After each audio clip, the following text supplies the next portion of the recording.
Cái nông dân ta chỉ đưa ra đi cần vuông không? Vuông cần được rồi đó. Vuông, vuông cần cho cả tao luôn là cái gì đó, cần xí này bây giờ. Rồi làm thằng trồng trái cần vuông,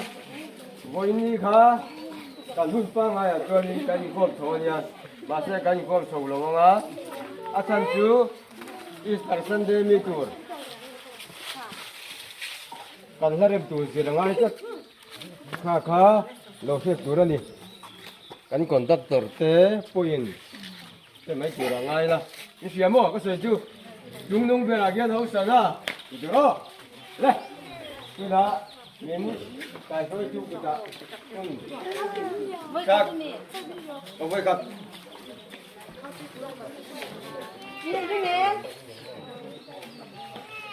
tin na malama ka ti le anung lama ron sui du te chuan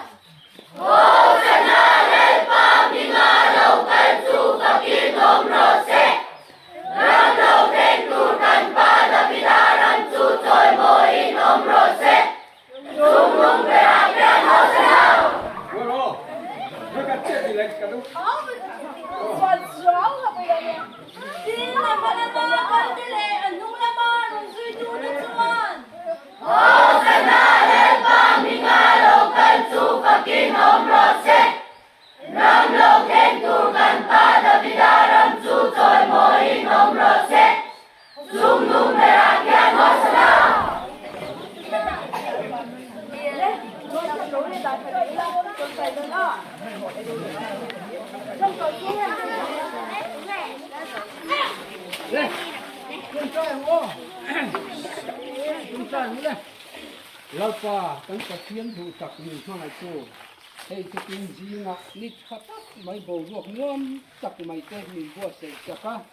tukin hi pam Sunday ani angin tukin jinga hian ni Ramlaitui Christian Naupangte kan thei to kan phak to kin phachunga phangin lali suwa Krista Jerusalema choi moya omna ni cham lomin tukin jingai kan ole ka kan taksa mangin kan phak to kin kan choi moi na ti min lo hiat pui turin i khongai na kan nge ne ti chuan lalpa vo in ni hun tha mi pe kanga i ko san ho te der atanga lien der senga